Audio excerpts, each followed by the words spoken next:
Dans les titres de l'actualité ce soir sur Canal 3 Bénin, les élèves et étudiants soutenus par la Fondation Ondo Valley et CAEB qui entrent en possession de la première tranche de leur bourse pour le compte de l'année académique 2020-2021. L'assistance est faite en espèces et remise aux bénéficiaires en début de week-end à Porto Novo. Emma Kouronou nous en parlera dans ce journal. Nous parlerons ensuite de la rentrée académique à Instinct Leader. Cette école qui offre des formations qualifiantes et débouchant sur l'emploi immédiat s'engage à former de nouveaux apprenants en digital e-business, Maria Management. Et ce sont des métiers d'avenir, nous dira dans un instant Action Bonkani, Action. En fin de journal, nous irons dans les locaux de l'Agence nationale d'identification des personnes où plus de 45 000 cartes nationales biométriques sont en cours de distribution. Les populations apprécient le dispositif mis en place pour rendre fluide le processus de récupération de ces cartes. Une équipe de notre rédaction est allée constater l'effectivité du processus et l'intérêt de cette carte désormais incontournable pour les citoyens béninois. Voilà pour le sommaire. Bien bonsoir et bienvenue à notre rendez-vous vespéral de l'actualité. La Fondation Vallée pour commencer cette édition. Les élèves et étudiants bénéficiant du soutien de cette fondation sont entrés en possession de la première tranche de leur bourse pour le compte de l'année scolaire 2020-2021. La cérémonie de remise s'est déroulée en début de week-end à Porto Novo sous les yeux du président Ondo Vallée. Reportage Emma Kouronou. Ils sont 900 apprenants, dont 400 élèves et 500 étudiants qui ont reçu la première tranche des bourses Vallée pour le compte de l'année 2021. 144 000 pour les élèves et 304 000 pour les étudiants, de quoi soulager ces apprenants dans leur charge scolaire ou universitaire. Les meilleurs aux différents examens nationaux ont été également pris en compte. Je remercie la Fondation Vallée et CAEB pour cette bourse et pour tout ce qu'ils font pour nous les jeunes. Mes sentiments sont sentiments de satisfaction.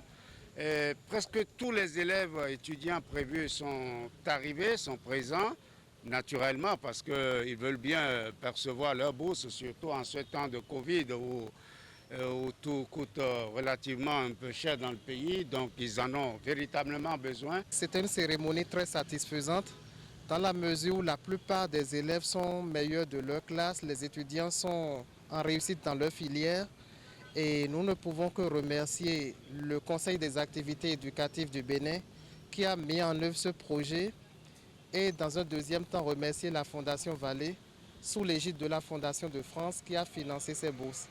C'est important de rappeler à l'heure actuelle que ce sont des bourses qui proviennent d'un financement français, donc qui contribue au renforcement des liens entre la France et notre pays. Tout en félicitant les lauréats, cette cérémonie a été l'occasion pour le président de la Fondation Vallée d'inviter apprenants et enseignants à aller profiter des nombreux ouvrages des bibliothèques du CAEB implantés un peu partout sur le territoire pour booster l'excellence en milieu scolaire et universitaire. Il s'agit des meilleurs du pays. 90% de l'élite jeune du Bénin, ce sont nos anciens boursiers et on peut dire que non seulement ce sont les meilleurs, mais on les aide à devenir les meilleurs. Par exemple, depuis plusieurs années, le meilleur collège du Bénin est le collège catholique de Lokossa, qui a eu la majeure du bac A2, puis le major et le second du bac D, puis la majeure du bac C qui est en France actuellement à Toulouse, et ensuite le major du bac C à qui j'ai remis la bourse. Mais la bibliothèque CAEB Fondation Vallée se trouve à proximité du collège catholique de Lokossa, exactement comme dans le sud. Vous avez les bibliothèques du CAEB Fondation Vallée à Attaqué à Porto Novo, vous en avez également à Natitingo, Djogo, Abomey, Paraco, et puis notre filiale Bénin Excellence à Calavi et à Godomé. C'est le premier réseau de bibliothèques de toute l'Afrique francophone. et nous avons les livres les plus récents, les plus modernes. Les enseignants et les étudiants y sont bienvenus. Nous allons atteindre sans doute cette année 1 800 000 lecteurs, 4 fois plus que la Bibliothèque nationale de France. Donc, ma foi, je crois que les Béninois n'ont rien à envier aux Français.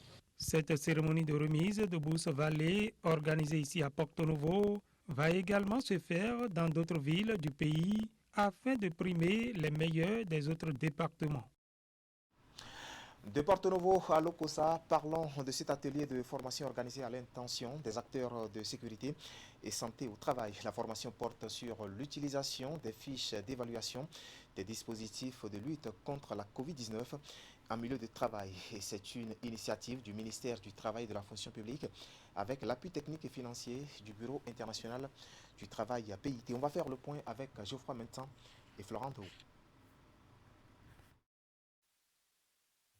Une trentaine d'acteurs de sécurité et de santé au travail, notamment des inspecteurs du travail, ont répondu présent à cet atelier de formation appelé à se dérouler sur 2 jours ici à Lokossa, dans le département du Mono. Ils proviennent des 12 départements du Bénin et sont réunis sous l'égide du ministère de la Fonction publique et du Travail. La formation à eux concoctée va porter sur l'utilisation des fiches d'évaluation des dispositifs de lutte contre la COVID-19 en milieu du travail.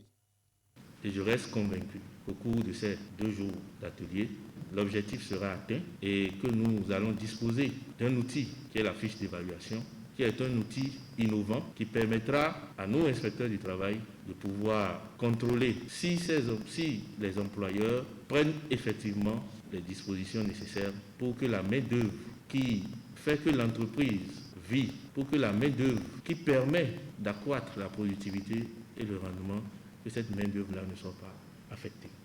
Cette formation intervient après une année de mise en œuvre de mesures barrières contre la COVID-19 dans les entreprises. Elle est une occasion pour l'inspection du travail dans sa mission de contrôle de procéder à une évaluation du dispositif de protection au sein des entreprises. Elle est organisée au titre du renforcement des mesures de protection des travailleurs contre la pandémie de la COVID-19.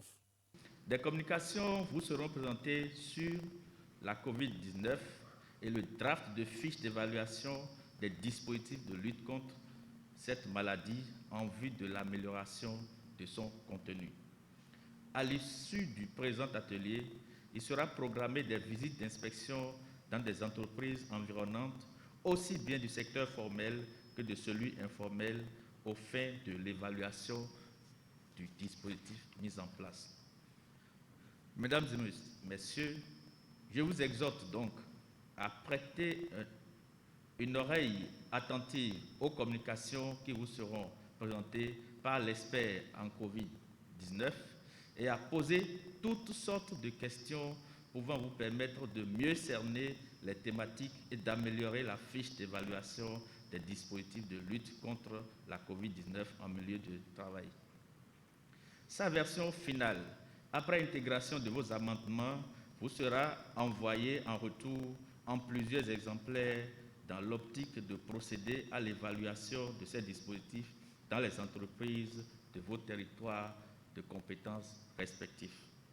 Le ministère de la Fonction publique et du Travail bénéficie à cet effet du soutien technique et financier du Bureau international du travail, BIT. Il faut rappeler que pour lutter contre la COVID-19, le gouvernement béninois a instauré plusieurs mesures barrières au sein de la population et au sein des entreprises.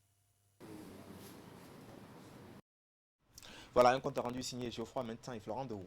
Retour à Cotonou pour évoquer le clap de fin de la tournée de prise de contact initiée par le tout nouveau président de la Cour suprême, Victor Dassi Adossou, a bouclé la boucle en milieu de semaine au cabinet du président de la Haute Autorité de l'Audiovisuel et de la Communication. Et les deux personnalités ont abordé des sujets d'intérêt républicain dont les probables relations qu'il peut y avoir entre les deux institutions. Et à sa sortie d'audience, Victor Dassi Adossou s'est confié à la presse. Suivez. Ayant pris fonction, il est de mon devoir de faire une visite de courtoisie au président des institutions républicaines, des institutions constitutionnelles de la République. Je crois que je suis en train de boucler la boucle ici, à la haute autorité de l'audiovisuel et de la communication. Donc je suis arrivé ici pour venir saluer le président Moretti, qui est un vieil ami, à qui j'ai fait mes civilités. Au-delà des civilités, nous avons échangé sur les relations possibles, sur l'interaction des missions, aussi bien de la Cour suprême que de la HAC. Vous savez, ou vous ne le savez peut-être pas, la HAC et la Cour suprême ont des liens fonctionnels. La HAC est une institution de la République qui rend des décisions à caractère juridictionnel. Et ces décisions, lorsqu'elles viennent à être attaquées, c'est la Cour suprême qui statue. Donc nous avons fait le point du contentieux que nous avons actuellement au niveau de notre cour qui concerne la HAC. Nous avons également saisi l'occasion pour discuter, échanger sur le déficit législatif qu'il y a au niveau de l'institution HAC. J'ai été particulièrement heureux de voir le président de la HAC lui-même soulever cette question. Et la Cour suprême lui a marqué sa disponibilité à accompagner la HAC dans sa volonté de renforcer sa capacité en matière de législation.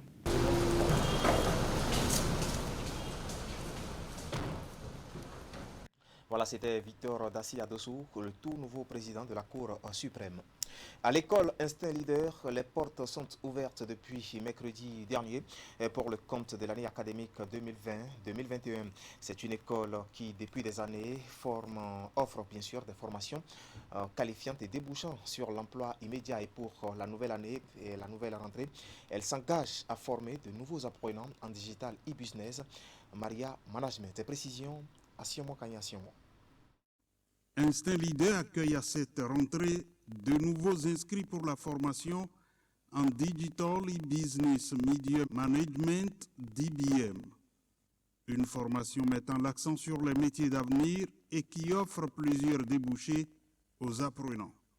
Le DBM est, selon le président directeur général d'Instinct Leader, l'offre pour la multicompétence. C'est un concentré de compétences extrêmes, très complexes et très simples en même temps, parce que ça embrasse tous les domaines qui concourent à la vie, au succès. C'est pour cela que nous l'appelons talisman. Alors, c'est 5 départements d'activité lorsque vous mettez pied chez nous pour faire le DBM.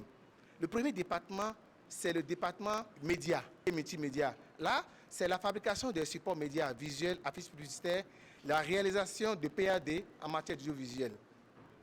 La formation DBM à Instinct Leader se déroule sur 6 mois. Il est inclus dans celle-ci le web design, le e-business et le e-boutique.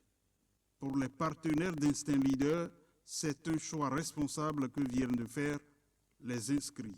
Vous avez des compétences à 360 degrés. Vous avez les compétences liées à la gestion du trafic dans les médias sociaux, à la gestion des systèmes de conversion tels que la gestion web et tout, et vous avez la communication qui est le socle fondamental. Donc vous avez vraiment une vue à 360 degrés lorsque vous êtes au DBM. Qu'il s'agisse de la filière DBM tout court ou DBM réseau, vous avez aujourd'hui, à travers cette formation, choisi le chemin vers l'excellence. La filière DBM, c'est la filière du moment. C'est la filière qui va révolutionner le monde de la communication au Bénin. Pour tous les professionnels des médias, pour tous les passionnés de la communication qui ont décidé de faire les choses autrement et de s'aligner, de s'adapter aux exigences de l'heure, c'est que leur vie va changer. Un changement qui s'opère avec un programme inclus dans la formation, le Toastmaster. Nous avons inclus ce programme-là dans notre programme pour permettre à tout le monde, vers la fin de la formation, d'être un tout capable de relever le défi de la vie, le défi que j'appelle Djogbe. Parce que vous ne pouvez pas avoir ce parchemin, ce diplôme et échouer. C'est que le Fadi a dit Djogbe pour vous. Ça veut dire que vous avez le talisman avec vous et les voies sont ouvertes. Des voies ouvertes grâce au programme relatif aux outils entrant en ligne de compte pour les réseaux sociaux. Pendant la formation, les apprenants font 3 mois de pratique en expérimentation, 2 mois de rédaction de mémoire et 1 pour la soutenance. Une nouvelle entreprise vient de voir le jour dans le secteur agricole au Bénin, son nom, Métité. Il s'agit d'une structure spécialisée dans la gestion des exploitations agricoles et pour son lancement, l'entreprise a été présentée hier vendredi à la presse. Compte rendu, Ali Mouni et Eder Mkwevi. Finir avec les tracasseries liées à la gestion d'exploitation agricole au Bénin, tel est le service que propose la nouvelle entreprise Métité qui vient de s'installer. Sa mission, c'est d'offrir une garantie à tous ceux qui désirent investir dans le secteur agricole. L'information sur la pratique de l'agriculture, l'assurance sur le risque et le retour sur investissement sont là autant de prestations qu'offre l'entreprise Métité. Pour cela, Métité devient donc la solution d'offrir à chaque personne la possibilité d'avoir une exploitation agricole et assurer sa gestion de façon efficace. Notre cible aujourd'hui, ce sont les investisseurs, les entrepreneurs, les commerçants, les fonctionnaires.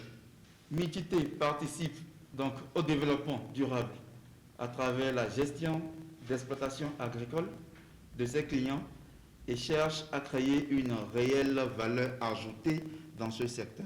L'aboutissement de cette entreprise est le fruit de 4 années de travail acharné et de collaboration entre un groupe de techniciens agricoles, d'ingénieurs agricoles, de paysans et d'entrepreneurs. Leurs filières principales d'intervention sont le palmier à huile et le soja. Nous devrions faire confiance à Métité pour sa maîtrise du domaine, pour avoir une équipe performante et à l'écoute, pour sa connaissance des filières, pour sa gestion globale de la production jusqu'à la commercialisation. Nous signons avec nos clients des contrats purement juridiques. Pour ce faire, Métité a pris le soin d'avoir au sein de son entreprise des conseillers juridiques capables de nous produire des contrats à la hauteur afin de garantir aux clients le contrat qui lie Métité à son client. Mieux, au sein de l'équipe de la nouvelle entreprise, il y a des acteurs expérimentés autour de la jeune génération engagée. Métité vient ainsi de se tracer un chemin et promet une assurance à sa clientèle. Son site web est intitulé www.métité.com. Allons maintenant dans les locaux de l'opérateur de téléphonie mobile MTN Bénin où le catalogue d'innovation s'est enrichi d'un nouveau né, son nom Yellow Lab. C'est une initiative qui vise à accompagner les jeunes en finançant leurs différentes idées pour en faire des projets. Lesquels projets vont répondre aux besoins de la jeunesse béninoise. Le compte rendu d'Ingrid Day est présenté ici par Assiomo Kanyassiomo. Le réseau de téléphonie mobile MTN Bénin promeut la jeunesse. Pour preuve, il a lancé son nouveau joyau dénommé Yellow Lab, encore appelé MTN Fresh Lab. Pensé par des jeunes pour des jeunes, l'initiative a pour objectif de développer des projets dans différents domaines afin de répondre aux besoins de la jeunesse. Pendant longtemps, nous avions travaillé en nous basant sur les indicateurs que nous allons nous-mêmes collecter sur le marché. Mais maintenant, avec les ambitions que nous avons décidé de faire collaborer directement ces jeunes-là à qui ces produits et services sont destinés. Il y a une mutation digitale qui s'opère. Les jeunes vivent dans un écosystème, donc il faut vraiment faire partie de cet écosystème pour pouvoir saisir quelles sont leurs attentes. Et on s'est dit, en sélectionnant des jeunes dans cet environnement, venant de divers horizons, différentes compétences, on peut arriver à mettre sur pied quelque chose, pouvoir révéler au monde leur talent. Le lancement de Yellow Lab fait suite à un appel à candidature et bien d'autres étapes auxquelles plusieurs jeunes ont participé. À l'issue de ces formalités, 15 candidats ont été sélectionnés pour mettre leur talent au service de la jeunesse béninoise. Ça m'a intéressé parce qu'il s'agissait de décrire un projet. J'avais en tête des idées qui pourraient impacter la jeunesse, compte tenu des difficultés que nous rencontrons, surtout au niveau de l'insertion professionnelle. Yellow Lab, I really love young people. Il y a beaucoup d'attentes là derrière. Ce n'est pas juste une affaire de construire un produit, mais c'est vraiment délivrer une offre qui répond au style de vie des jeunes. Et que les jeunes sont les mieux placés pour pouvoir dire voilà ce qui correspond vraiment à notre cible.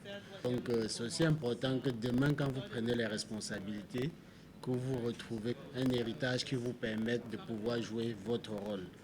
Donc il faut déjà avoir cette culture de leadership qui est aussi très attendue pour pouvoir préparer l'avenir. Pour cette première phase de MTN Fresh Lab qui va durer 6 semaines, les responsables ont conçu un laboratoire avec un espace de détente pour permettre aux candidats de proposer leurs idées dans de bonnes conditions. On retourne dans le département du Mono pour évoquer la 4e réunion ordinaire de la conférence administrative départementale.